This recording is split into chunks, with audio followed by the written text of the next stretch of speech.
ధోని 6 కొట్టడం వల్లే RCB win అయిందా? ధోని రిటైర్మెంట్ గురించి కోహ్లీ ఏమన్నాడు? లాస్ట్ ఇయర్ ఐపీఎల్లో జీరో అయ్యి అందరి చేత తిట్టించుకున్న ఒక ప్లేయర్ నిన్నటి మ్యాచ్లో హీరో అయ్యాడు. ఆ ప్లేయర్ ఎవరు? సిఎస్కేతో మ్యాచ్ గెలిచి ఆర్సీబీ ప్లే ఆఫ్స్కి వెళ్ళింది, కానీ ఒక రీజన్ వల్ల కప్ కొట్టలేదా? ఆ రీజన్ ఏంటి? వీటన్నిటికీ ఆన్సర్స్ ఈ వీడియోలో చూద్దాం.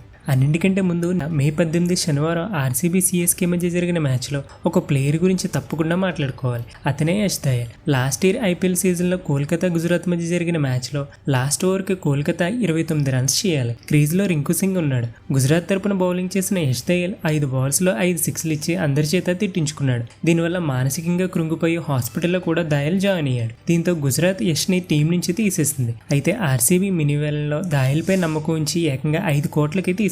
5 కోట్లకి యష్ని తీసుకోవడం ఏంటి, ఈ ప్లేయర్ వేస్ట్ అంటూ అప్పట్లో ఆర్సీబీని చాలా మంది క్రిటిసైజ్ చేశారు. కట్ చేస్తే సిఎస్కే ఆర్సీబీ మ్యాచ్లో యష్ దయాల్ హీరో అయ్యాడు. లాస్ట్ ఓవర్లో సిఎస్కే 17 రన్స్ చేయాలి. క్రీజ్లో అప్పటికే 20 బాల్స్లో 42 రన్స్ చేసిన జడేజా, మంచి ఫామ్లో ఉన్న ధోని ఉన్నారు. లాస్ట్ ఓవర్ బౌలింగ్ చేయడానికి దయాల్ వచ్చాడు. ఇంకేముంది, ఈజీగా సిఎస్కే కొట్టేస్తుందని చాలా మంది అనుకున్నారు. అలానే యష్ వేసిన ఫస్ట్ బాల్కి ధోని ఏకంగా 110 మీటర్ల భారీ 6 కొట్టాడు. దాంతో బాల్ ఏకంగా స్టేడియం బయటికి వెళ్ళిపోయింది. ఇక సిఎస్కే 5 బాల్స్లో 11 రన్స్ మాత్రమే చేయాలి. అంతే, ఇంకేముంది, సిఎస్కే విన్ అని అనుకున్నారు. కానీ అనూహ్యంగా తర్వాత బాల్లో ధోనిని అవుట్ చేశాడు యష్. నెక్స్ట్ తాను వేసిన 4 బాల్స్లో కూడా కేవలం 1 రన్ ఇచ్చి అద్భుతంగా బౌలింగ్ చేసి ఆర్సీబీకి విజయాన్ని అందించాడు. దీంతో లాస్ట్ ఇయర్ యష్ని తిట్టిన చాలా మంది ఇప్పుడు హీరో అని పొగిడేలా యష్ మార్పు చెందాడు. ఆర్సీబీ కెప్టెన్ డూప్లెసిస్ అయితే మ్యాచ్ తర్వాత యష్ బౌలింగ్ ని మెచ్చుకోవడమే కాకుండా తనకి వచ్చిన ప్లేయర్ ఆఫ్ ది మ్యాచ్ అవార్డుని యష్కి అంకితం చేశాడు. ఇది ఇలా ఉంటే ఆర్సీబీతో మ్యాచ్లో నీ వల్లే ఓడిపోయామని సిఎస్కే ఫ్యాన్స్ దుబైపై ఫైర్ అవుతున్నారు. ఈ సీజన్ స్టార్టింగ్ లో ఆడిన 9 మ్యాచ్ల్లో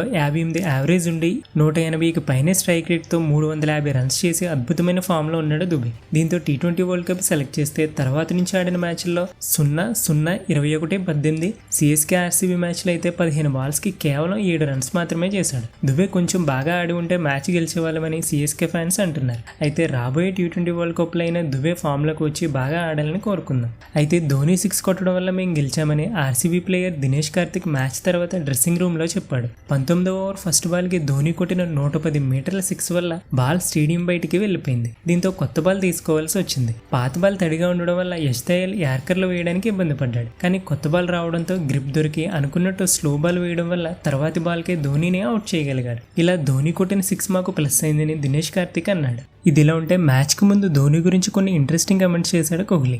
ఇంతకీ కోహ్లీ ఏమన్నాడంటే, మహీబాయ్తో మరోసారి మ్యాచ్ ఆడబోతున్నాను. నాకు తెలిసినంత వరకు మేమిద్దరం ఆడడం ఇదే లాస్ట్ టైం ఏమో. మహీబాయ్ నెక్స్ట్ సీజన్ ఆడతాడో లేదో ఎవరికి తెలియదు. తప్పకుండా ధోనిని గ్రౌండ్ లో ఆడడం చూసి ఫ్యాన్స్ మంచి ఫీల్ ని పొందుతారు. మేమిద్దరం ఇండియా తరపున చాలా సంవత్సరాలు కలిసి ఆడామని కోహ్లీ ధోనితో ఉన్న అనుబంధాన్ని గుర్తు చేసుకున్నాడు. అయితే ధోనితో ఆడడం ఇదే లాస్ట్ టైం ఏమో అని కోహ్లీ ధోని రిటైర్మెంట్ కోసం హింట్ ఇచ్చాడని చాలా మంది అనుకుంటున్నారు. ఇక ఆర్సీబీ సిఎస్కే మధ్య జరిగిన మ్యాచ్ మాత్రం ఫైనల్ కి మించి క్రేజ్ ని సంపాదించుకుంది. జియో సినిమాలో ఏకంగా 50 కోట్ల వ్యూవర్షిప్ ని దక్కించుకుంది. ఈ type craze, following, viewership final match కి కూడా ఊహించుకోలేము. అంత ఇంట్రెస్టింగ్ గా మ్యాచ్ జరిగింది. ఎందుకంటే ఈ మ్యాచ్ లో గెలిచిన జట్టు డైరెక్ట్ గా ప్లే ఆఫ్స్ కి వెళ్తుంది. ఓడిపోయిన టీం ఇక ఇంటికి వెళ్ళిపోతుంది. అయితే ఆర్సీబీ పరిస్థితి మాత్రం వేరు. నెట్ రన్ రేట్ సిఎస్కే కంటే తక్కువ ఉండడం వల్ల ప్లే ఆఫ్స్ కి వెళ్లాలంటే జస్ట్ సిఎస్కే పై నెగ్గితే సరిపోదు. 18 పరుగుల తేడాతో నెగ్గాలి, లేదా చేజింగ్ చేస్తే 18.1 ఓవర్స్ లోనే టార్గెట్ ని ఫినిష్ చేయాలి. అయితే ఆర్సీబీ అమేజింగ్ పర్ఫార్మెన్స్ ఇచ్చి సిఎస్కే పై 27 రన్స్ తేడాతో గెలిచి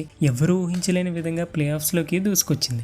ఈ సీజన్ లో స్టార్టింగ్ కొన్ని మ్యాచ్లు ఆడిన తర్వాత ఒకానొక టైంలో ఆర్సీబీ ప్లేయర్స్ ఇక బ్యాగులు సర్దుకుని వెళ్లే టైం వచ్చిందని అనుకున్నారు. ఎందుకంటే స్టార్టింగ్ ఆర్సీబీ ఆడిన 8 మ్యాచ్ల్లో కేవలం 1 మ్యాచ్ మాత్రమే గెలిచి పాయింట్స్ టేబుల్ లో లాస్ట్ లో ఉంది. మాజీ క్రికెటర్స్ కూడా అసలు ఆర్సీబీ ప్లే ఆఫ్స్ కి వెళ్లదని చెప్పారు. మే 3న రిలీజ్ చేసిన ప్లే ఆఫ్ సినారియోలో ఈ సీజన్ లో ప్లే ఆఫ్స్ కి వెళ్లే టీమ్స్ యొక్క ఛాన్సెస్ చూస్తే దారుణంగా ఆర్సీబీ ప్లే ఆఫ్స్ కి వెళ్లే ఛాన్సెస్ కేవలం 1% మాత్రమే ఉంది. ఆ టైంలో ఆర్సీబీ మీద అసలు ఎవరికీ హోప్స్ లేవు. కానీ అలాంటి స్టేజ్ నుంచి ఆర్సీబీ ప్లేయర్స్ అందరూ తమ మీద నమ్మకం ఉంచుకుని వరుసగా 6 మ్యాచ్ల్లో 6 గెలిచి 1% నుంచి 100% వరకు వచ్చి స్ట్రాంగ్ కంబ్యాక్ ఇచ్చారు. ఇక ఐపీఎల్ హిస్టరీలో మే 18న ఆర్సీబీ ఆడిన అన్ని మ్యాచ్ల్లో గెలిచింది. అలానే ఈ సీజన్ లో సూపర్ ఫామ్ లో ఉండి ఆరెంజ్ క్యాప్ తో కొనసాగుతున్న కోహ్లీ మే 18న ఆడిన అన్ని మ్యాచ్ల్లో ఇరగదీశాడు. మే 18న మ్యాచ్ జరగడం ఆర్సీబీ ప్లే ఆఫ్స్ కి వెళ్లాలంటే 18 రన్స్ తేడాతో గెలవాలి. అలానే కోహ్లీ జెర్సీ నెంబర్ కూడా 18. ఇలా 18 నెంబర్ చుట్టూ కాల్కులేషన్స్ ఉండడంతో సిఎస్కే వర్సెస్ ఆర్సీబీ మ్యాచ్లో ఖచ్చితంగా ఆర్సీబీనే గెలుస్తుందని ముందు నుంచే ఆర్సీబీ ఫ్యాన్స్ విష్ చేస్తూ వచ్చారు. అనుకున్నట్టే ఆర్సీబీ అదరగొట్టింది.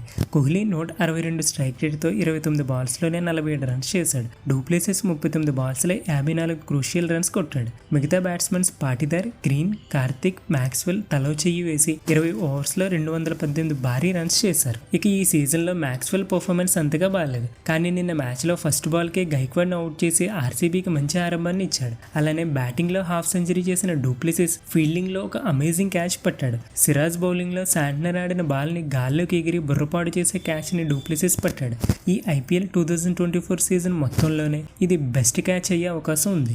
అయితే ఇక్కడున్న ఆర్సీబీ ట్రాక్ రికార్డ్ని ఒకసారి చూడండి. వరుసగా ఎక్కువ మ్యాచ్లు నెగ్గిన ప్రతి సీజన్లో ఆర్సీబీ రన్నరప్స్ గానే ఉంటూ వచ్చింది. 2011లో వరుసగా 7 మ్యాచ్లు నెగ్గిన లాస్ట్కి రన్నరప్ గానే ఉంది. అలానే 2009లో వరుసగా 5 మ్యాచ్ల్లో, 2016లో కూడా 5 వరుస మ్యాచ్లు నెగ్గిన రన్నరప్స్ గానే ఆర్సీబీ మిగిలింది. మరి ఇప్పుడు వరుసగా 6 మ్యాచ్ల్లో నెగ్గిన ఆర్సీబీ కప్ కొడుతుందా? మీరేమనుకుంటున్నారు? అలానే ధోని రిటైర్మెంట్ పై మీ ఒపీనియన్ ఏంటో తప్పకుండా కమెంట్ చేయండి. వీడియో లైక్ చేసి సబ్స్క్రైబ్ చేయడం అసలు మర్చిపోద్దు.